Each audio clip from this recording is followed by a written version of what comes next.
Hai, kembali lagi di Asmara, Analogi bersama Wiranagara. Kali ini kita akan membahas tentang cinta bersama seseorang yang filmnya ada 8 di Netflix. Siapakah dia dan analogi seperti apakah? Ikuti terus yuk, kita langsung tanyakan ke narasumber. Ini dia orangnya. Ini kita mau kemana, Pak? Kita mau ke Ubud Monsespoon. Monsespoon itu adalah ini jadi toko bakery, bukan yang punya Lapindo ya, tapi yang bakery ya. Bakery. Ada namanya Monse.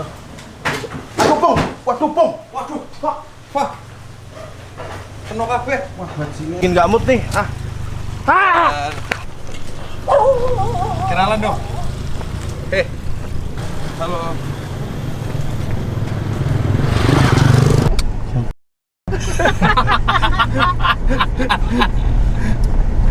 Mood konten kan nih, Pak? Enggak. Jangan diganggu dulu. Oke deh. This big black cloud is coming down.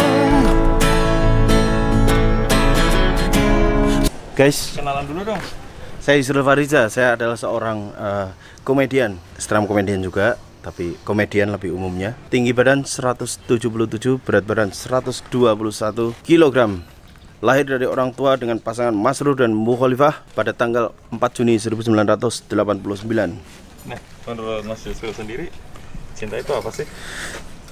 Cinta itu adalah kata kerja yang harus dikerjakan. Walking backwards in the snow. Indonesia ini koruptor isi akeh, isi penake dhewe bae lah. The main park birds are singing nice and low. But I ain't got a clue. Ya, ada lagi. Dilanjut nih, Bang, tentang cinta. Tentang cinta kenapa sih? Analoginya menurut Bang Yusril gimana, Bang? Cinta itu kalau aku sendiri memaknainya seperti komunikasi antar pribadi. Jadi saling menyamakan asumsi satu sama lain. Berarti Begitu. cinta adalah komunikasi. Cinta adalah komunikasi. Oh. Komunikasi yang membuat satu visi. Oke, dengan komunikasi itu Dengan muncullah komunikasi visi. itu muncullah visi. Berarti- Cinta kan harus punya tujuan, Pak. Berarti cinta juga ditentukan oleh besarnya sinyal. Iya. Besarnya provider kuat provider. ininya biaya internet segala macam. Tapi kan komunikasi nggak hanya itu kan telekomunikasi. Komunikasi itu kan kesepakatan dua arah untuk saling mengerti gitu, Pak. Kesepakatannya apa ya? Ya cuman orang dua itu, kadang-kadang kan komunikasi cuman soal itu berdua. Ya nggak sih? Nggak ya? Kalau menurut Bang Yusril cinta adalah komunikasi, berarti aspek-aspek A aja yang perlu. Yang penting adalah asumsi kalau aku. Jadi menyamakan asumsi apa dari mana gitu sehingga komunikasinya bisa terjalin lancar. Salah komunikasi pasti ada, tapi meminimalisir mispersepsi itu. Ayo langsung El, Jadi langsung.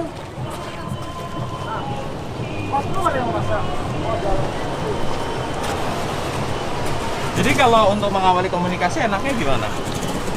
yang paling gampang adalah tanya dia dari mana. Gitu. Dari domisili dia kita bisa tahu bagaimana kepercayaannya, mayoritas seperti apa. Terus misal kayak klub bola yang disukai seperti apa gitu-gitu kan bisa tahu. There's a winding road ahead of me. I can't figure out where it goes.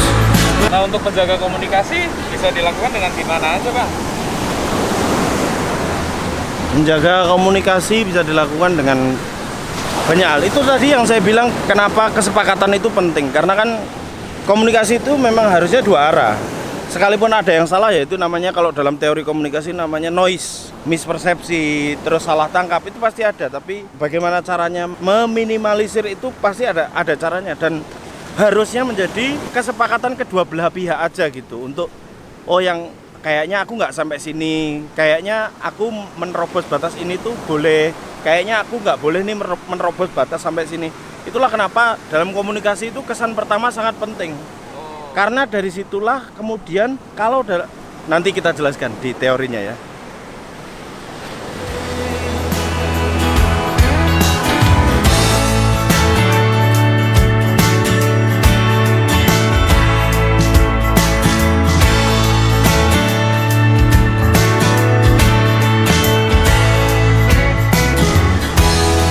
teori komunikasinya apa aja tuh tadi Bang?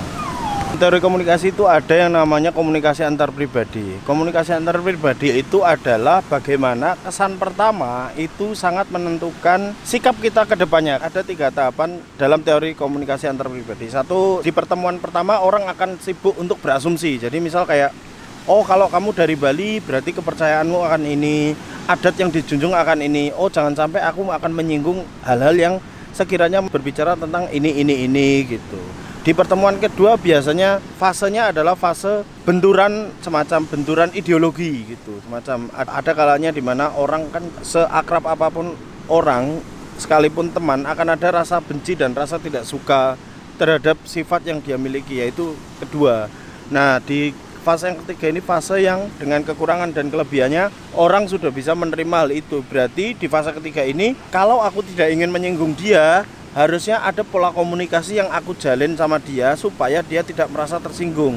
Oh kalau dengan orang yang seperti ini aku harus ngomong yang begini. Jangan sampai aku menerapkan cara komunikasiku ke semua orang sama gitu. Cinta juga seperti itu. Pertama kita kenal itu pasti berasumsi, oh cewek ini kayak gini, tipenya kayak gini. Kalau zaman sekarang kayak zodiak, sio, apalah gitu. Oh kalau dia suka drakor berarti aku harus gini gitu. Clash-nya itu pasti ada di fase kedua, itu namanya naluri manusia, itu pasti ada clash. Tapi dari clash itulah kita bisa menentukan bagaimana cara kita berkomunikasi ke depan, ke belakang, begitu. Oh, here you are, face to face in this trashy bar.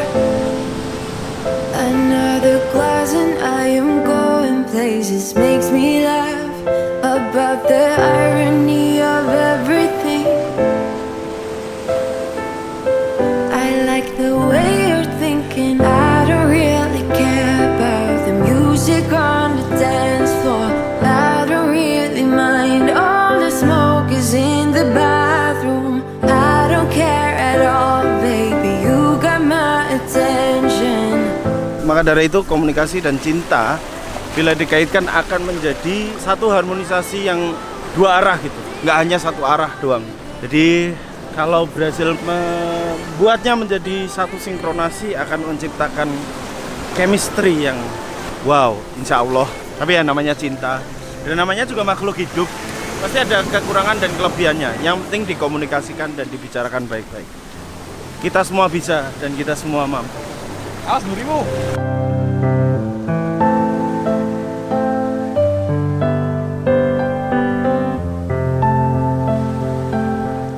Untuk yang sedang berjuang dalam cintanya, untuk mengkomunikasikan segala hal tentang itu. Ya. Cinta memang kompleks. Begitu juga dengan komunikasi. Cinta setahu saya bukan rumusan matematika yang bisa ketemu hasilnya meskipun menggunakan rumus yang sama. Maka dari itu, ketika kalian sedang jatuh cinta, ketika kalian sedang dalam cinta, ketika kalian sedang patah akan cinta, berbiasalah, berbahagialah.